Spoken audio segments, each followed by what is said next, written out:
Maribel Ramos adalah seorang veteran tentara yang bertugas dalam 2 tugas tempur dan ditugaskan di luar negeri segera setelah September 2011. Dia tinggal di Orange, California bersama ibunya, tempat dia belajar hukum pidana di California State University Fullerton. Sayangnya, ibunya meninggal pada tahun 2009 dan mewariskan apartemen tempat mereka tinggal kepada Maribel. Ketika dia sudah memiliki apartemen untuk dirinya sendiri, dia merasa kesepian dan menghubungi saudara perempuannya, Lucy Gonzalez. Dia menawarkan saudara perempuannya untuk tinggal bersamanya, tetapi dia dengan baik hati menolak karena dia dan putrinya sudah tinggal di suatu tempat yang nyaman dan tak bisa untuk ditinggalkan begitu saja.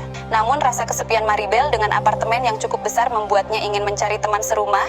Dalam mencari teman serumah, Maribel memasang iklan untuk tinggal gratis di rumahnya di Craigslist. Dengan cepat dia menerima banyak permintaan untuk menjadi teman serumah, akan tetapi satu di antaranya sangat menarik baginya, yaitu Casey Kwang Choi. Joy, seorang pria Asia. Dia menghubungi Maribel untuk menjelaskan tipe orang seperti apa dia dan bagaimana dia membutuhkan tempat tinggal saat mencari pekerjaan. Walaupun Casey adalah pria dan Maribel adalah wanita, dia menyetujuinya untuk tinggal serumah tapi hanya berdasarkan persahabatan saja. Akan tetapi Maribel tetap mewajibkan untuk mengatakan akan hal ini kepadanya adik perempuannya, yaitu Lucy, secara langsung tanpa telepon.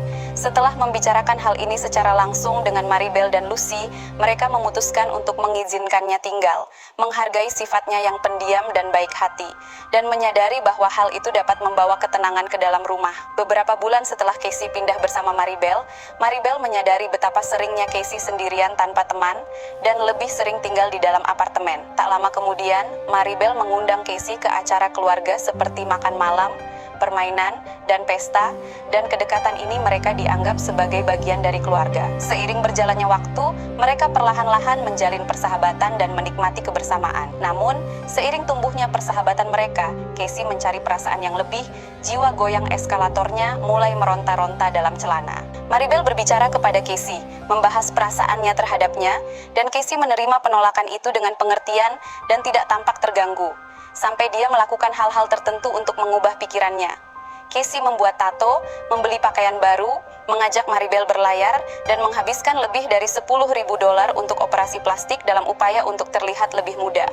Pada tanggal 3 Mei 2013, Maribel tidak menghadiri pertandingan softball mingguan yang tidak biasa baginya. Keluarga dan teman-temannya tidak dapat mendengar kabar darinya dan tidak menemukannya di apartemennya, dan akhirnya mengajukan laporan orang hilang. Pihak berwenang mulai mencarinya dan semua bukti penting. Dia terakhir terlihat di depan umum saat menyerahkan cek sewanya sekitar pukul 7 malam.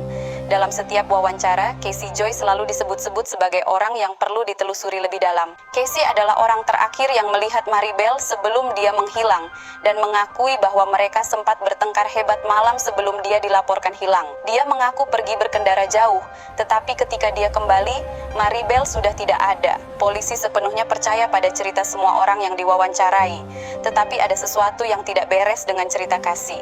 Setelah memeriksa kembali bukti-bukti, mereka menemukan panggilan telepon yang dilakukan Maribel ke polisi hanya 12 hari sebelum dia menghilang. Dalam panggilan teleponnya, dia memberitahu polisi bagaimana dia takut pada teman sekamarnya karena pertengkaran yang mereka lakukan dan berkata, "Saya menelepon hanya untuk memberitahu kalian bahwa jika terjadi sesuatu, itu karena saya mencoba membela diri." Dalam pernyataan di telepon, seolah ada sebuah tekanan dari seseorang yang dekat, tetapi Maribel seolah tidak takut oleh orang yang memberi tekanan tersebut. Polisi menemukan bahwa Casey menolak membayar pengeluarannya, dan Maribel mengatakan kepadanya bahwa ia harus pindah pada akhir April 2013, tetapi Casey tidak pernah melakukannya.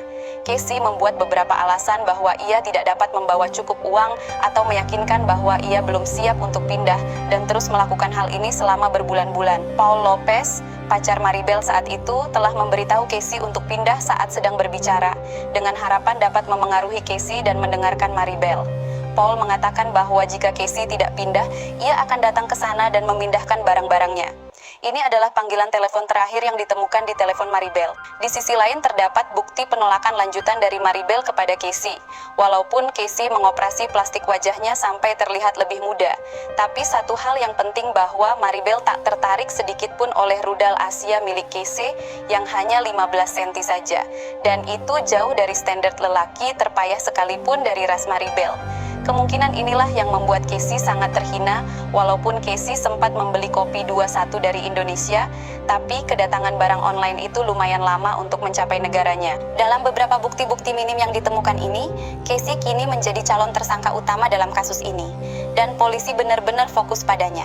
Mereka mengetahui bahwa saudara perempuan Maribel telah mengajukan perintah penahanan terhadapnya karena masalah kemarahan dan perilaku kekerasannya. Selama pencarian Maribel, Casey terutama mengomentari unggahan yang terkait dengan kasusnya, tetapi tidak pernah muncul secara langsung untuk pencarian aktif atau menemani keluarga Maribel. Casey benar-benar tidak ikut mencari atau tidak khawatir sama sekali akan keberadaan Maribel, yang telah dianggapnya sebagai keluarganya sendiri. Setelah mencurigai Casey, tim pengawasan disewa untuk mengawasi setiap gerakannya, dan berharap mendapatkan lebih banyak petunjuk untuk membantu mereka dalam kasus tersebut. Dia terpantau meminjam komputer dari Perpustakaan Umum Orange, dan aktivitasnya berhasil dilacak oleh pihak berwenang. Dia mencari hal-hal yang biasanya tidak seharusnya dicari di historis Google, seperti berapa lama waktu yang dibutuhkan mayat untuk membusuk, dan apakah ponsel perlu dihidupkan untuk dilacak. 2 minggu setelah Maribel menghilang, keluarganya mulai melakukan jalan-jalan untuk mencari tahu di jalan setapak yang sering dilalui Maribel. Sedangkan Casey, di komputer Perpustakaan Umum, memasukkan alamat tempat jalan-jalan kecil lokasi yang sangat mencurigakan. Dia memperkecil tampilan untuk melihat dari tampilan satelit, dan kembali lagi ke pohon di ngarai yang jauh. Hingga akhirnya ia menghapus riwayatnya pencarian Google-nya, akan tetapi aktivitasnya masih terlihat oleh tim pengawas siber. Dengan informasi ini, polisi segera pergi ke lokasi tersebut mencoba menelusuri detail lokasi dan dugaan ketidakwajaran di area tersebut, hingga akhirnya polisi berhasil menemukan sesosok mayat rusak parah dan tak dapat dikenali. Dan setelah dilakukan otopsi, mayat tersebut adalah Maribel. Casey mencoba melarikan diri dengan berbagai kemampuan dan keuangan yang dia miliki saat itu. Namun, meskipun Casey mencoba melarikan diri, ia tetap ditemukan dan ditangkap dengan segera dijebloskan ke dalam penjara. Casey sempat mengelak beribu alasan, dan tak semudah itu juga Casey mau mengakui perbuatannya, akan tetapi bukti-bukti yang ditemukan sudah terlanjur kuat dan Casey sudah tak bisa mengelaknya lagi. Pada akhirnya, Casey didakwa atas pembunuhan Maribel dan diperlihatkan semua bukti digital yang mereka miliki. Ia dinyatakan bersalah dan dijatuhi hukuman 15 tahun penjara tanpa kemungkinan goyang eskalator bersyarat.